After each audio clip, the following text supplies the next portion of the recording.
where they shouldn't need to charge that much to be able to live. And, you know, it should just be made more accessible. Somehow that shouldn't be happening. And I think this is a reflection of what's happened in the past. So I think, you know, this is the idea of temples.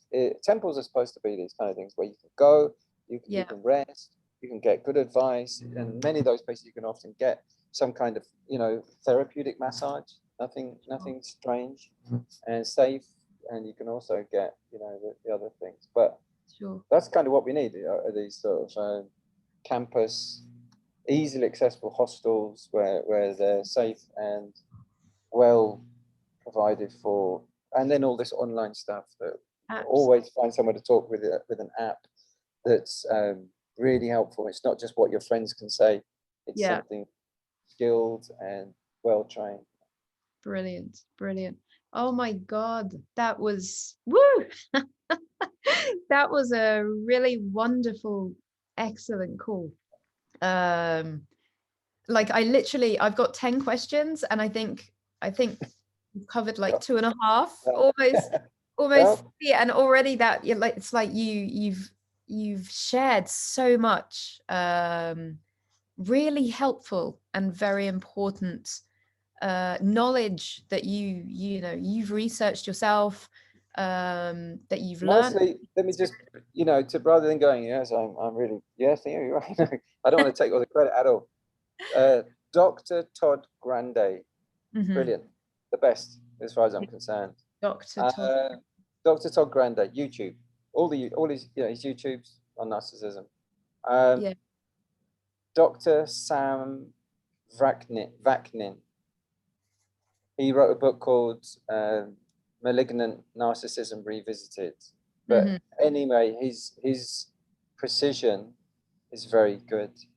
For more woolly stuff that's a bit more digestible, if you just want a radio chat that's on these topics, Dr. Judy Rosenberg, WTF, What the Freud. She's What the Freud. She's pretty good. Ross Rosenberg is another expert or specialist on this topic. He's got a book called The Human Magnet Syndrome, but mainly on narcissistic families and the effects on interrelations. Another one is a life coach who's a bit speedy, but talks on this topic a lot, which is Richie Grannon. Again, you know, he can pull out some of these sort of 16, you know, signs that you're dealing with type ones. But I think that those are some of the ones.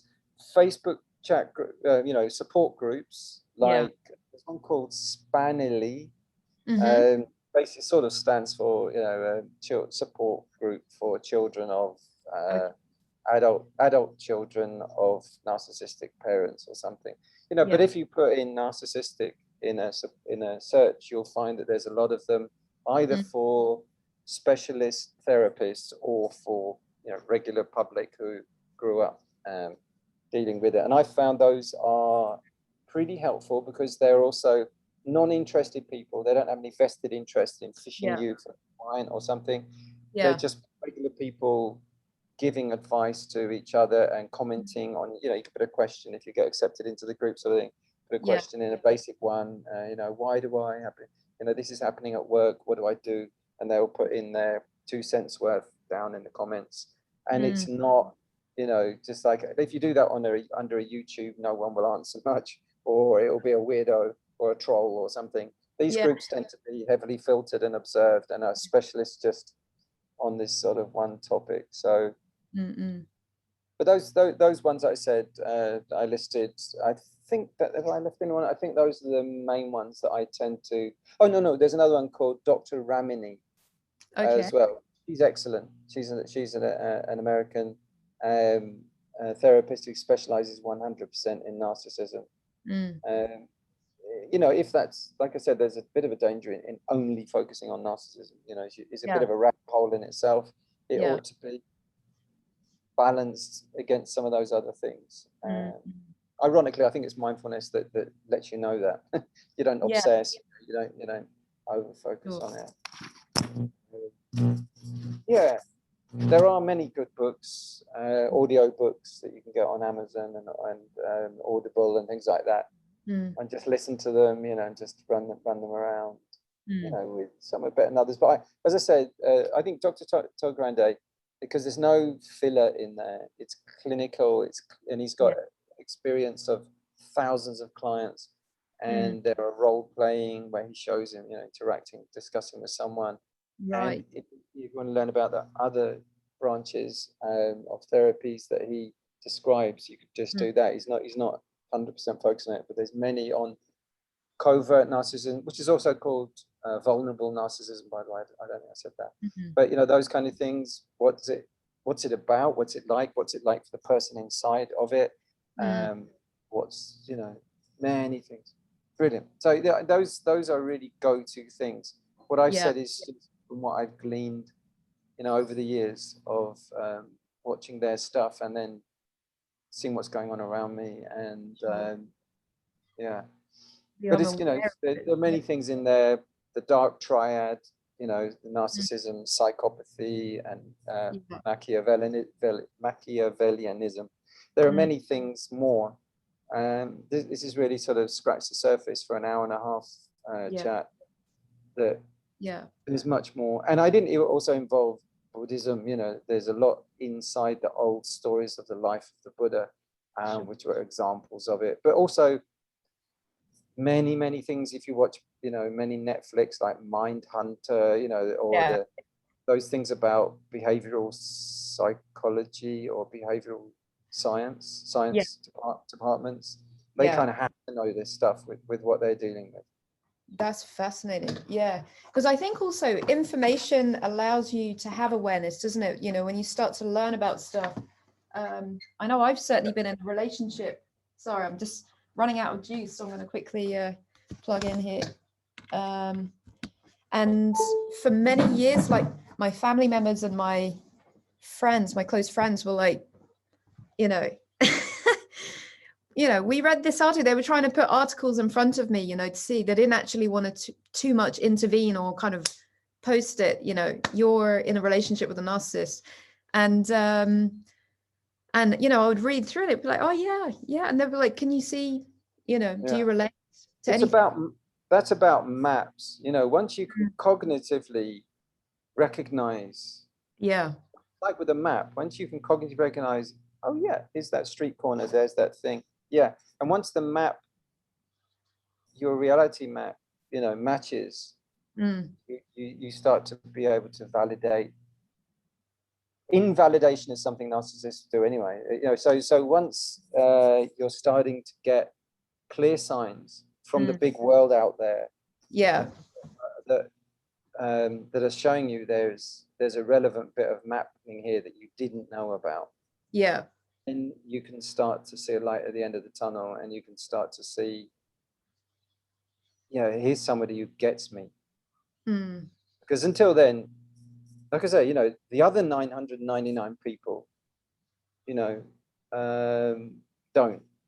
So that, and they don't think you've got a problem. They think people have got cancer, have got a problem. You know, think of people in the third world probably have got a problem, but you haven't got a problem because there's not really anything to see. So because it's emotional, it's on the social, interrelational, emotional that the damage gets done. So this kind of cognitive, actually learning information, being able to list it cognitively, intellectually, that's going to help a bit. It's not the only thing, but it will definitely help recognize and identify, because that can set off, you know, artificially set off your warning signs that haven't been correctly programmed, you know, in growing up. You sort of you know, you've been misinformed about a lot of things if you've been exposed to it, the narcissistic exposure. Yes, yeah, absolutely. That's so helpful. It's retraining. Exactly what what you're saying is right. And also for children, if any of us at any of the age can recognize those lists and remember them, you're just that much more likely to not misinterpret something, or just be wary, more wary, like with anything, fire hazards, or the ocean or anything. It is, you know, once you can recognize the signs of danger, you can respond. But if you don't know them, or with food education, what's toxic and what's not, once you can recognize the dangers, you can be a more safe person for yourself and for others. Absolutely. And then probably less likely to attract or be attracted to that person later in life as well, because that's you know, that's kind of that pattern. So break that pattern. People cling to the familiar, the comfort zone. And for children of narcissistic parents, then they, you know, there's a certain familiarity of that's abusive and is comfortable, even if it means you are, you know, you'll tolerate much more for the wrong reasons. So getting out of that and learning to stay non-contact and learning to live independent rather than dependent on a narcissist, which is the familiar thing. So all of those take a bit of waking up, and there's a tendency for various forms of narcissists to put people who are waking up back to sleep. It's the kind of thing that Richie Brannon calls the zombie witch doctor effect. You know, witch doctor will put people under a spell. Sometimes actually under a spell. There's laws against it in Australia because they would do it quite effectively. Is they'll, you know, grind up some bones or something, or say some sort of spells and that, and people would go into a sort of trance of life and just go, I agree, and go along, you know, kind of like sleep. But once they start go, hey, are we all sleepwalking? Or, you know, once they see that, they've got ways to sort of put them back. Well, challenging narcissists. That's something in my relationship with this particular person, was that when I did start to wake up, and then I started to challenge them, not purposefully, but it would just be automatically, because I would be thinking differently. I would be thinking independently. I would be feeling more empowered in myself to put my perspective across without walking on eggshells or worrying about whether it's in compliance with what he was thinking or how I should be. And just seeing like the malfunction of acceptance of that person, to me, challenging what they had enforced upon me before, you know, and instantly it was just like not a magnet. It was like, you know, we couldn't be in the same space together because they couldn't support being challenged constantly, because I became this horrid person that was evil and mean and completely, I was the one that was like really off cut and had problems. It was really like, looking back in hindsight now,